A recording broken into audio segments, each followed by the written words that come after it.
meus irmãos, meus amigos, que a paz de Jesus Cristo esteja conosco, que as bênçãos do nosso Pai, do nosso Criador, que elas possam nos alcançar a todos, em qualquer lugar que nos encontremos. Meus irmãos, eu quero iniciar hoje o comentário com uma frase. Os alienados nunca têm razão. Os ausentes nunca têm razão. Os loucos nunca têm razão. Pode parecer lógico por demais, mas esta frase é com estas frases que eu inicio este nosso comentário. Meus irmãos, quando Jesus Cristo esteve aqui entre nós, Ele nos legou o maior presente que nós recebemos: a sua vida, o seu Evangelho.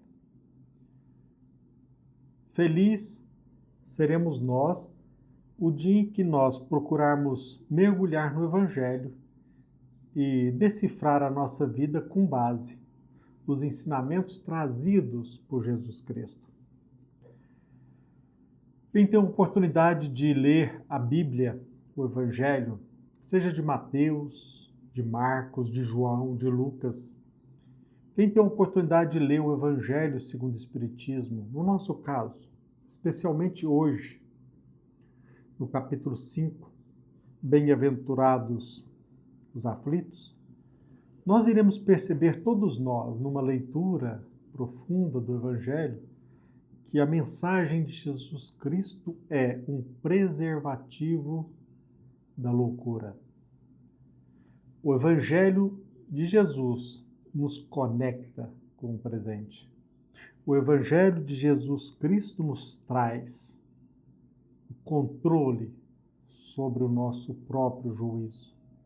O Evangelho de Jesus Cristo nos mantém em equilíbrio, em serenidade. Bem-aventurados os aflitos. Se você tiver a oportunidade de ler este livro, no capítulo 5, Bem-aventurados os aflitos, aqui no Evangelho segundo o Espiritismo, você irá se deparar com uma leitura, uma lição. O suicídio e a loucura. Meus irmãos, para que nós não nos consideremos ausentes, alienados, loucos, nós precisamos ter o controle sobre a nossa própria vida. Usar os recursos que nós recebemos de Deus. Perceber a necessidade de convivência entre os irmãos. Desenvolver em nós o senso de pertencimento. Para que a nossa vida seja coerente, para que a nossa razão, o nosso senso, o nosso juízo, a nossa razão não seja abalada.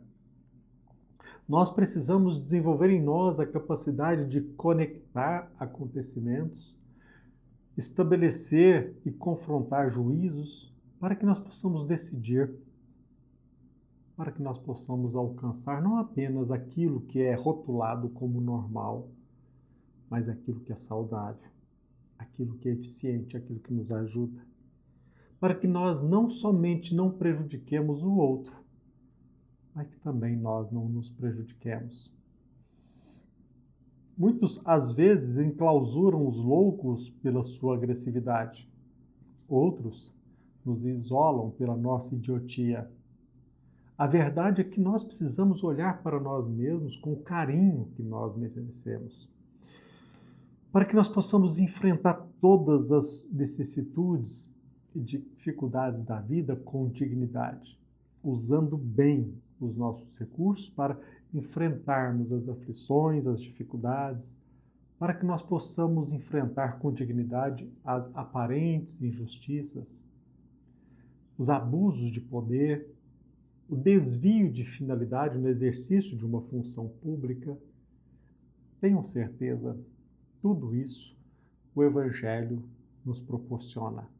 Basta que nós leiamos para que nós possamos perceber a profundidade da mensagem de Jesus Cristo. Jesus Cristo foi, Jesus Cristo é verdadeiro sábio. Olha, meus irmãos, Muitos daqueles sábios da época tentaram ridicularizar Jesus Cristo, criando armadilhas. Quem não se lembra daquele momento, só para citar dois, perante a adúltera? Atire a primeira pedra aquele que estiver sem pecado. Aquele outro momento em que eles tentaram encurralar Jesus Cristo sobre o tributo, se nós deveríamos pagar a César o tributo ou não. Interessante notar, meus irmãos, que muitos sábios aqui na Terra, muitos aqueles, melhor dizendo, que são rotulados de sábios, aquelas pessoas que são consideradas muito inteligentes, infelizmente elas não têm noção do seu próprio retardo mental ou intelectual.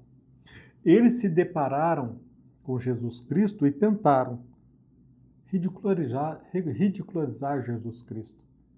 Mas eles não percebiam como muitos dos sábios de hoje, ou pelo menos aqueles que assim se rotulam, são verdadeiros idiotas. Hoje nós percebemos cientistas, filósofos, advogados, jornalistas, juristas se consideram verdadeiros sábios, pensadores. Alguns até mesmo se consideram deuses, mesmo que não fale para ninguém.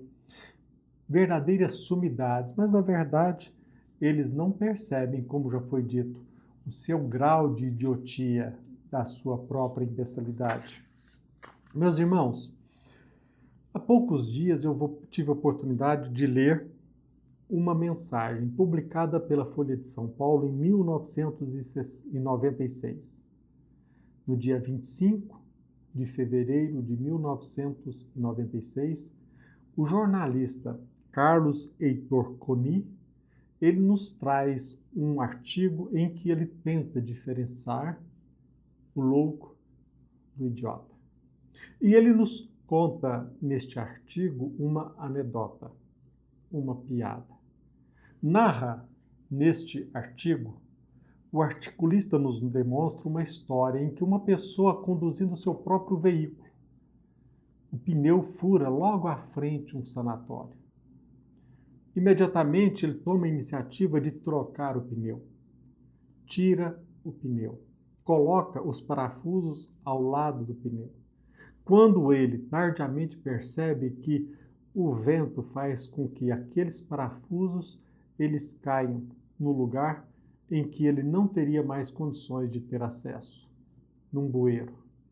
E ele ficou indignado, nervoso. Ele encontrou dificuldade em raciocinar. Ele não estava no controle de si mesmo. Como que ele poderia sair daquele momento, daquele local? Como que ele poderia colocar a roda no carro sem os parafusos?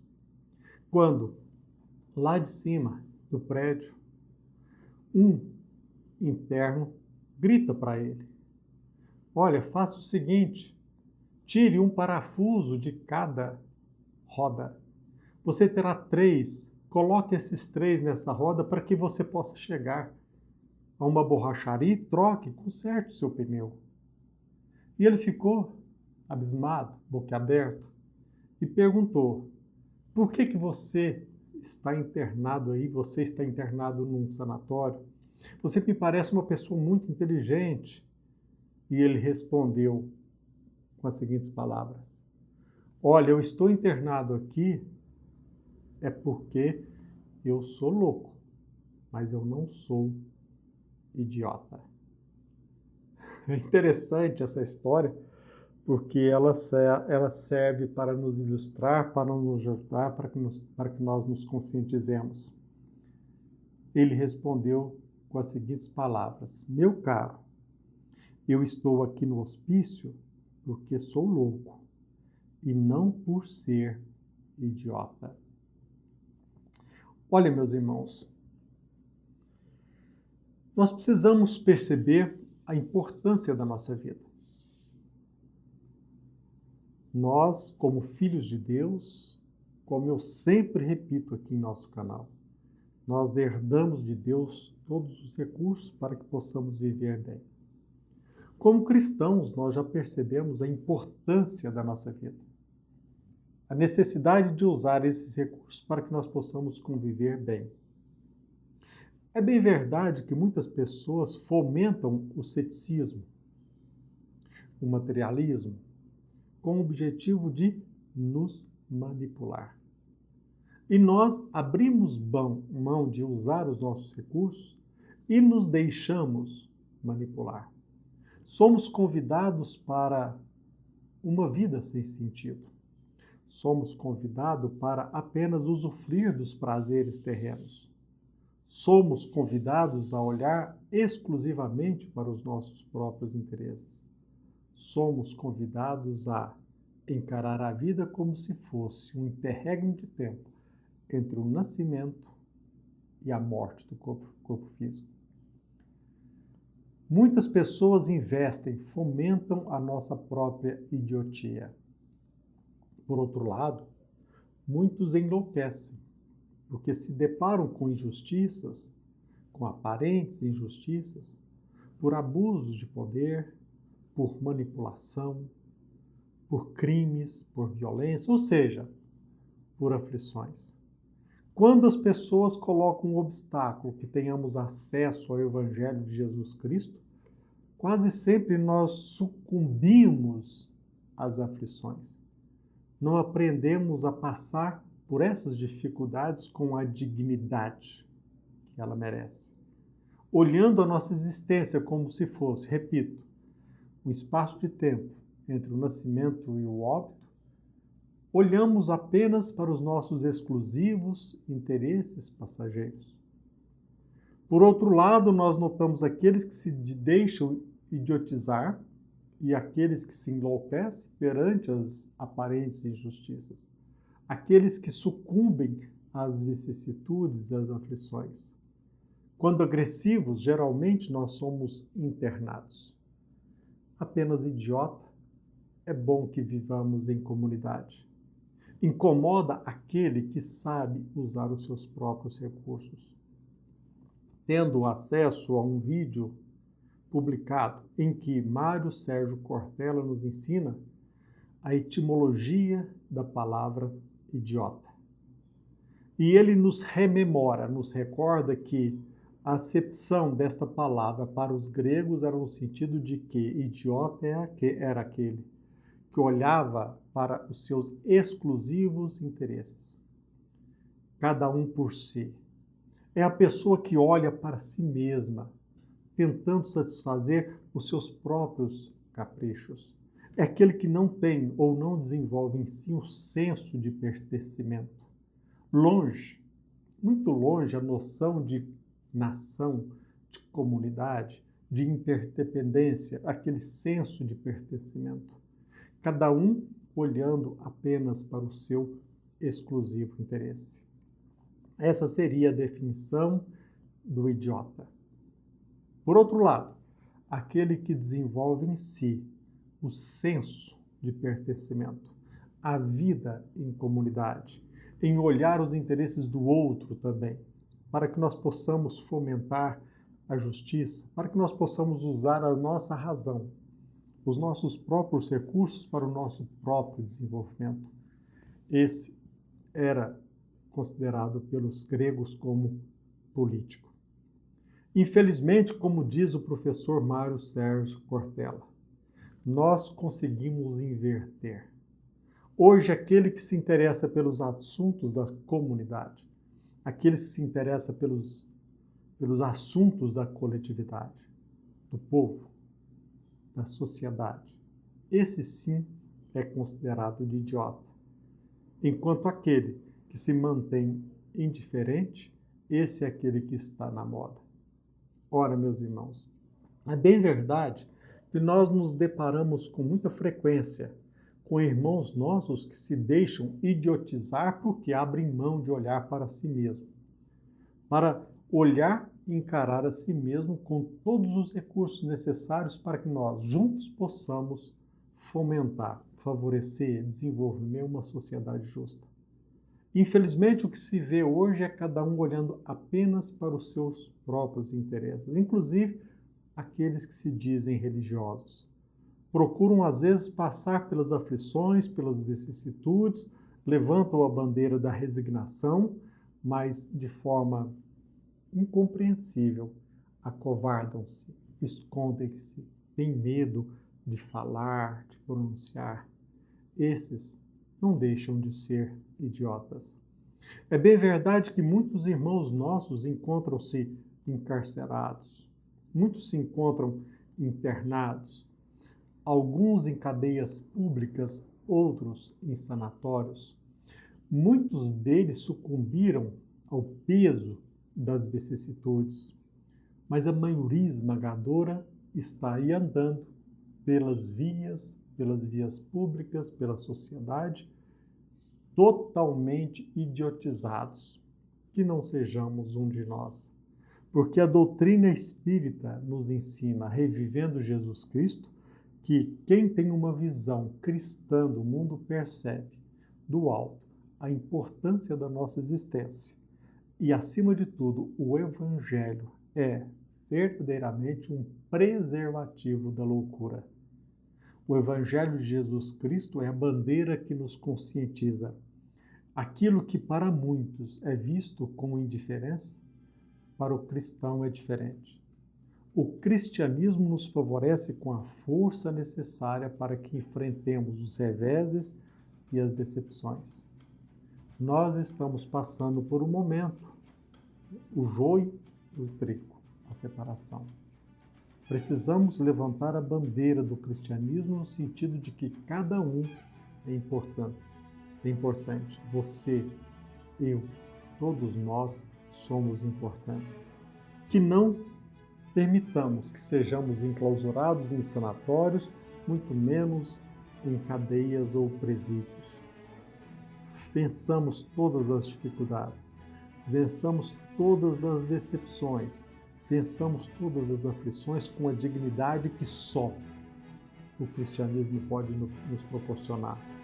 Jamais nos deixemos vencer pela idiotia de olhar apenas os nossos exclusivos interesses. Jamais permitamos que o ego nos vença, que olhemos para nós com a dignidade e, acima de tudo, com a humildade. O dia em que nós olharmos para o Evangelho com a altivez que ele merece ser olhado, a nossa vida guarda outro sentido. Nós iremos perceber que os verdadeiros sábios são aqueles que são descobertos. É aquele que nos ensina muito através de poucas palavras. E Jesus Cristo, quando esteve aqui entre nós, lançou a bandeira para todos. Bem-aventurados os aflitos. Não no sentido de que bem-aventurados somente são aqueles que se acovardam. Ao contrário, bem-aventurados os aflitos é aqueles que, com altivez, enfrentam os reveses e as vicissitudes. É aqueles que se mantêm presentes. É aqueles que desenvolvem a cada dia mais o senso de pertencimento.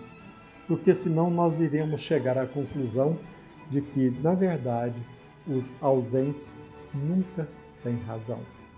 Os alienados nunca têm razão. Os loucos merecem ser enclausurados. Se nós alimentamos o propósito de materializar, alcançar a liberdade, cabe-nos o papel de zelar pelo nosso próprio equilíbrio, pela nossa própria sanidade. É uma tarefa que cabe a cada um de nós.